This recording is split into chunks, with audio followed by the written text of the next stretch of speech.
Grow में आप pledging कैसे कर सकते हो और इस प्लेजिंग करने के आपको क्या चार्जेस देने पड़ते हैं, सब हम स्टेप बाय स्टेप इस वीडियो में जो है वो समझने वाले हैं कि कैसे आप स्टॉक्स को कर सकते हो प्लेजिंग, कैसे आप म्यूचुअल फंड को कर सकते हो और कैसे आप उस प्लेजिंग के पैसों को यूज करके अपने ट्रेडिंग में उसका इस्तेमाल कर सकते हो। तो दोस्तों सबसे पहले हम ये समझते हैं कि प्लेजिंग आखिर होती क्या है और कैसे काम करती है शॉर्ट में। तो दोस्तों प्लेजिंग का मतलब ये होता है कि आपके पास जो भी पोर्टफोलियो में चीजें हैं, चाहे फिर वो स्टॉक्स हो सकते हैं, चाहे फिर वो म्यूचुअल फंड्स हो सकते हैं, तो जो भी एलिजिबल चीजें होती है, तो ऐसा नहीं है कि हर स्टॉक पे आपको प्लेजिंग का ऑप्शन मिल जाएगा, हर म्यूचुअल फंड पे आपको प्लेजिंग का ऑप्शन मिल जाएगा, नहीं, जो एलिजिबल होता है उसी पर मिलेगा।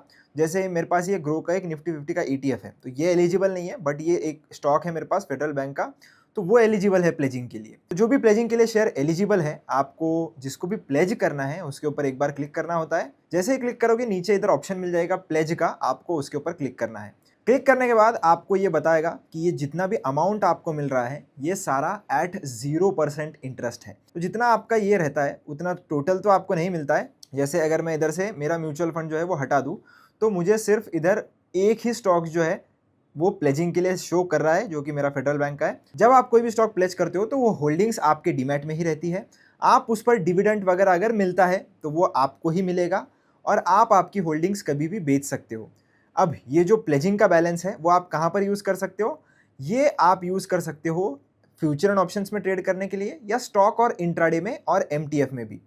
आप ये स्टॉक में डिलीवरी में या एसआईपी के लिए यूज़ नहीं कर सकते। चार्जेस कितने हैं? तो चार्जेस इस पे एज सच कोई भी ब्याज या इंटरेस्ट चार्ज नहीं होता है जैसा आपका एमटीएफ में होता है। बट प्लेजिंग और अनप्लेजिंग करने के लिए फ्लैट 20 रुपीज़ पर stock, irrespective of the quantity, यानी कि क्वांटिटी इधर मायने नहीं रखती है, 20 रुपीज़ प्लस जीएसटी आपसे लिया जाएगा प्लेज करने के लिए भी और अनप्लेज करने के लिए, पर आईएसआईएन, यानी कि पर अलग अलग कंपनी के स्टॉक्स पे। तो अगर आप 3 अलग अलग कंपनियों के करोगे तो 3 अलग अलग बार आपको प्लेजिंग चार्जेस लगेंगे, क्योंकि इसमें क्वांटिटी मैटर नहीं करती है, आईएसआईएन मैटर करता है। आपको अगर इस पर्टिकुलर जो भी आपने प्लेज किया हुआ बैलेंस है उसमें अगर लॉस हो जाता है तो क्या होगा? तो लॉस आपके कैश बैलेंस से, यानी कि आपका जो भी डीमैट बैलेंस में पैसा होगा वहां से डिडक्ट कर लिया जाता है।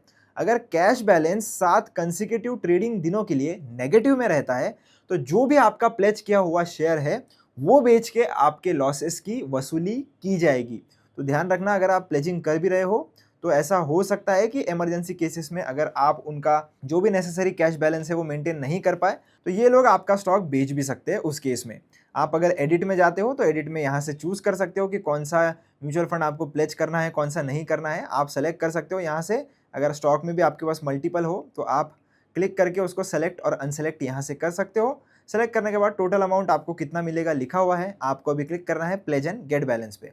अब जैसे ही मैं क्लिक करता हूँ तो ये मुझे बोलेगा कि आपका जो भी शेयर है जो आपने प्लेज करने के लिए एक्सेप्ट किया है, जैसे आप अपना टी पिन जनरेट करते हो ठीक उसी तरीके से एक ओटीपी आ जाएगा, आपको इस CDSL के वेबसाइट पर लेकर जाएगा।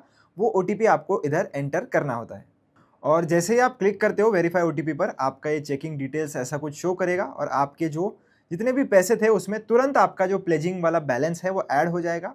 डन पर मैं क्लिक करूंगा और आपको ये दिखाई भी देता है कि आपने कितना प्लेज बैलेंस इधर यूज़ कर रखा है। टोटल प्लेज बैलेंस है, अगर आप इसको यूज़ करोगे तो इधर यूज़ टुडे में दिख भी जाएगा। मैं इसको बैक करता हूँ और बैक करके अपने ये जो वॉलेट है उसमें लेकर चलता हूँ, तो इसमें आपको प्लेज वाला जो बैलेंस है ना वो देखने के लिए मिलेगा कि 291.70 ये अलग से शो हो रहा है। अगर आप इसके ऊपर क्लिक करते हो तो इधर से आपको व्यू डिटेल्स पे क्लिक करके पूरी डिटेल्स भी मिल जाएगी, और अगर आपको चाहिए तो आप इसके ऊपर क्लिक करके और अगर प्लेज करना चाहो तो और भी कर सकते हो, या इधर से करना है इधर से कर सकते हो, या डायरेक्टली स्टॉक पर जाकर भी वैसे प्लेज कर सकते हो। इन केस अगर आपको स्टॉक अनप्लेज करना है, यानी कि अब प्लेज करके काम हो गया है आपका, अनप्लेज करना है, तो आप व्यू डिटेल्स पर जाकर इधर अनप्लेज का बटन है, अनप्लेज पर क्लिक करके जैसे नॉर्मली आपने प्लेज किया था वैसे आपको अनप्लेज करना है। चार्जेस जो है वो आपके बैलेंस से ऑटोमेटिकली कट हो जाएंगे, जो मैंने आपको बोला था 20 रुपीज़ प्लस जीएसटी जो भी है। तो इसी प्रकार से आप किसी भी स्टॉक को प्लेज कर सकते हो और किसी भी स्टॉक को अनप्लेज कर सकते हो। आई होप ये वीडियो पसंद आया होगा। वीडियो अच्छा लगा चैनल को सब्सक्राइब करना, वीडियो को लाइक जरूर करना। मिलता हूँ नेक्स्ट वीडियो में। धन्यवाद।